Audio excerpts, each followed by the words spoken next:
누가복음 6장 39절로 49절의 말씀으로 우리에게 주시는 하나님의 말씀에 함께 은혜 받기 원합니다.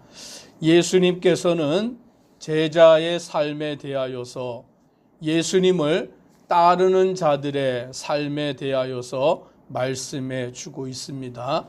어제 말씀에서는 원수를 사랑하라 라고 말씀하여 주셨고, 오늘 본문에서는 남을 판단하지 말 것에 대하여서 말하여 주고 있습니다. 예수님께서는 비유로 말씀하시며 맹인이 맹인을 인도할 수 없다. 맹인이 맹인을 인도하다 보면 둘 다 구덩이에 빠져버리게 될 것이다 라고 말씀해 주고 있습니다. 즉, 내가 앞을 볼 수 있어야 다른 사람을 그 길로 인도하여 줄 수 있는 것입니다.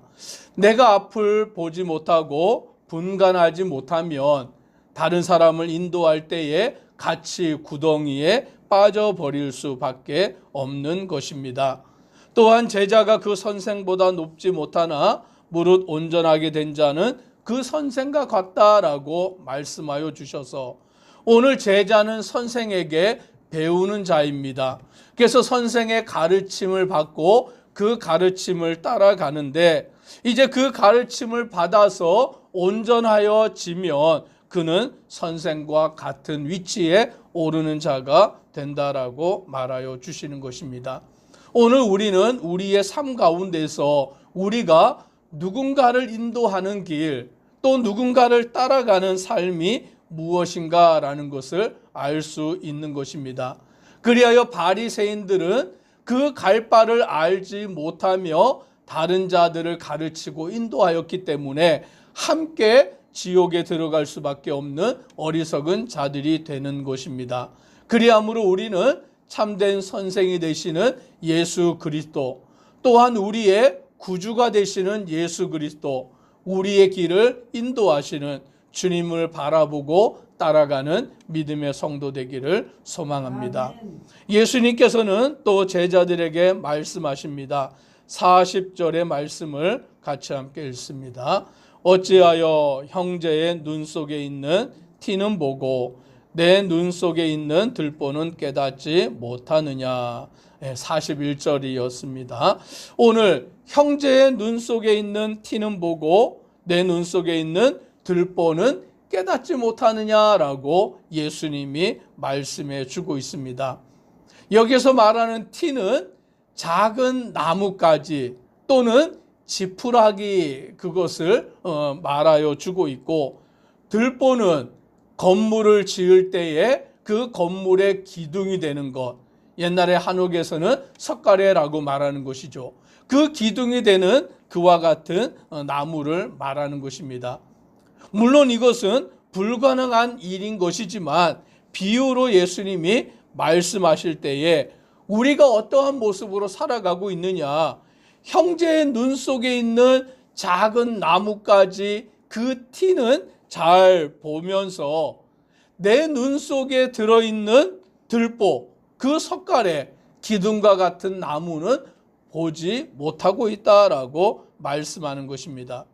그리하여 사람들은 어떻게 하느냐, 다른 사람의 눈 속에 있는 티를 빼내고 싶어 하는 거예요. 자기 눈 속에는 들보가 들어있는데, 기둥과 같은 나무가 들어있는데 그것은 알지 못한 채 남의 눈 속에 들어가 있는 티, 작은 나뭇가지를 보고서는 견디지 못하는 것이죠. 그래서 뭐라고 말하냐면, 형제여, 내 눈 속에 있는 티를 나로 하여금 빼내게 하라라고 그와 같이 말하는 것입니다.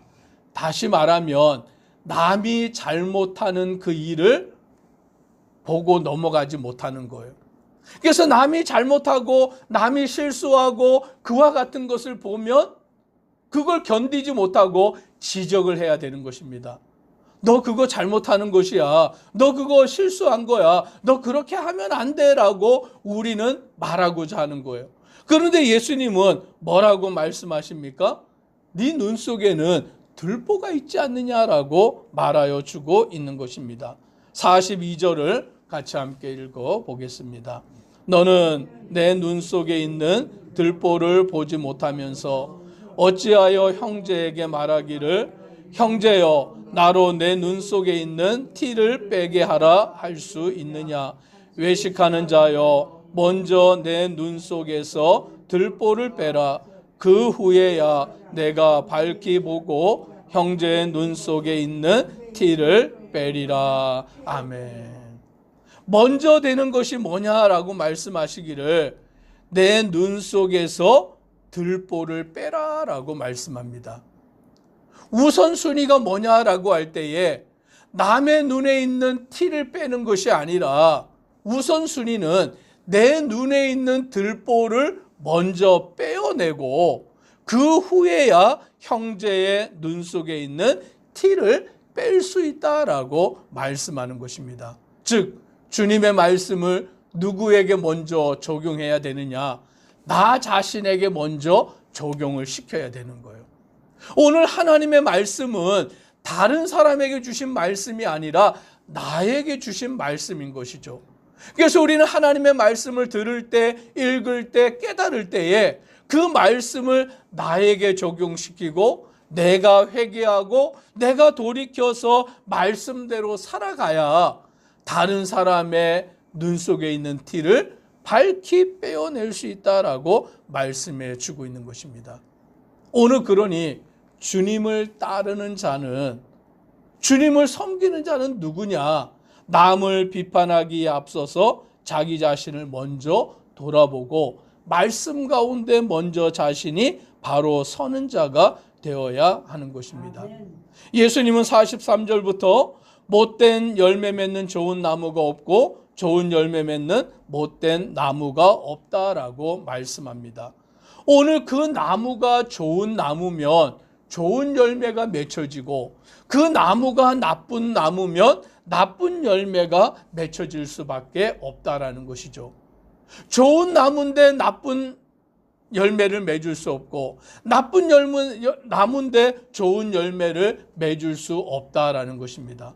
즉 사람의 그 마음속에 무엇이 있느냐에 따라서 그 사람의 마음이 어떠하냐에 따라서 그 사람의 행실로 나타나는 열매가 결정이 되는 것입니다. 우리 마음속에 선을 품고 살아가면 우리의 삶의 열매가 선한 열매가 맺혀지는 줄 믿으시기를 바랍니다. 그런데 그 사람의 마음속에 탐심이 가득 차 있으면 그 탐심으로 인하여서 남의 것을 훔치거나 남의 것을 탐하게 되는 그와 같은 열매가 이루어지게 되는 것입니다. 그 사람의 마음속에 거짓으로 가득 차 있으면 그 사람은 남을 속이는 자로서 살아가게 되는 것입니다. 그 사람의 마음속에 시기와 질투와 미움으로 가득 차 있으면 남을 해하게 되는 자로 살아갈 수밖에 없는 것입니다. 그런데 우리의 마음속에 예수 그리스도로 가득 차 있으면 예수 그리스도의 열매가 맺게 되는 줄 믿으시기를 바랍니다. 즉 우리가 우리의 가지됨을 우리의 포도나무가 되신 예수 그리스도에게 접붙이기만 하면 좋은 나무이신 예수님, 포도나무가 되신 예수님에게 접붙여지기만 하면 우리는 포도 열매를 맺는 자가 되는 줄 믿으시기를 바랍니다. 오늘 예수님께서는 우리가 먼저 좋은 나무가 되어야 된다. 그런데 좋은 나무가 되는 것은 나의 힘과 노력으로 되는 것이 아니라 좋은 나무가 되신 예수님에게 우리가 붙어 있기만 하면, 예수님과 함께 하기만 하면 그 좋은 열매가 맺혀지는 것을 말씀하여 주고 있습니다. 그래서 48절에 이렇게 말합니다. 같이 함께 읽겠습니다. 너희는 나를 불러 주여 주여 하면서도 어찌하여 내가 말하는 것을 행하지 아니하느냐. 예수님을 향하여 주여 주여 말은 하는데 오늘 그 예수님이 말하는 것은 행하지 아니하는 그와 같은 사람들이 있다라고 말하는 것입니다. 즉 말은 번지르 하지만, 말은 주를 믿는다고 하지만 그 삶의 행함으로 열매가 나타나지 아니하는 사람들을 예수님이 책망하여 말씀해 주고 있는 것입니다. 즉 우리는 예수님을 믿는 것이 무엇이냐? 예수님 앞에 온전히 나아가 예수님 앞에 접붙임을 받아서 온전히 예수님과 하나가 되어서 우리의 삶 가운데 예수님의 삶의 열매가 나타나는 거예요. 형제를 비판하지 아니하고 정죄하지 아니하고 원수를 원수로 갚지 아니하고 사랑하며 섬겨 나아가는 것을 말씀하여 주고 있는 것입니다. 그래서 47절에 보니 내게 나와 내 말을 듣고 행하는 자마다 누구와 같은 것을 너희에게 보이리라. 오늘 우리가 예수님의 말씀을 들으면 예수님의 말씀대로 행하여 살아야 한다라고 말씀해 주고 있는 것입니다. 야고보서의 말씀에는 행함이 없는 믿음은 죽은 믿음이다라고 말씀하십니다. 오늘 우리가 주님을 믿는다라고 하지만 그 믿음의 열매가 나타나지 아니하면 그것은 참된 믿음이 아니다라고 말씀해 주고 있는 거예요. 즉 내가 예수님을 믿고 내가 예수님을 섬겨 나아갈 때에 우리에게는 예수 그리스도의 열매가 맺혀야 되는 줄 믿으시기를 바랍니다. 예수 그리스도의 향기가 나타나는 거예요. 예수님을 믿고 따르는 자로서 마땅히 그에 합당한 삶을 살아가야 한다라고 말씀합니다. 그것을 48절에 이렇게 말씀합니다. 같이 읽습니다. 집을 짓되 깊이 파고 주추를 반석 위에 놓은 사람과 같으니 큰 물이 나서 탕류가 그 집에 부딪히되 잘 지었기 때문에 능히 요동하지 못하게 하였거니와. 아멘. 집을 짓는데 그 집을 지을 때 깊이 파서 주추를 반석 위에 놓은 자라고 말씀합니다.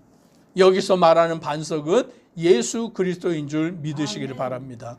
우리의 믿음을, 우리의 신앙을 예수 그리스도에게 둔 자, 예수 그리스도를 믿고 예수 그리스도의 말씀을 지켜 행하는 자, 그는 오늘 말씀해 보니까 탕류가 그 집에 부딪힘에 오늘 홍수가 나서 그 물이 그 집에 밀려 들어와도 그 물이 부딪혀도 그 집을 반석 위에 잘 지었기 때문에 요동하지 않는다라고 말씀합니다. 그러나 주님의 말씀을 듣고도 행하지 아니하면, 예수님의 말씀을 듣고도 그 말씀대로 순종하여 살아가지 아니하는 사람은 집을 모래 위에 지은 자와 같아서, 흙 위에 지은 자와 같아서 물이 와서 부딪히면 곧 무너져 버린다라고 말씀합니다. 오늘 저와 우리 성도님들은 예수 그리스도에게 온전히 접붙여 있는 자 되기를 주의 이름으로 축복합니다. 예수님을 믿고 그 말씀대로 행함으로 온전히 서서 나아가는 우리의 삶이 되기를 소망합니다. 기도드리겠습니다.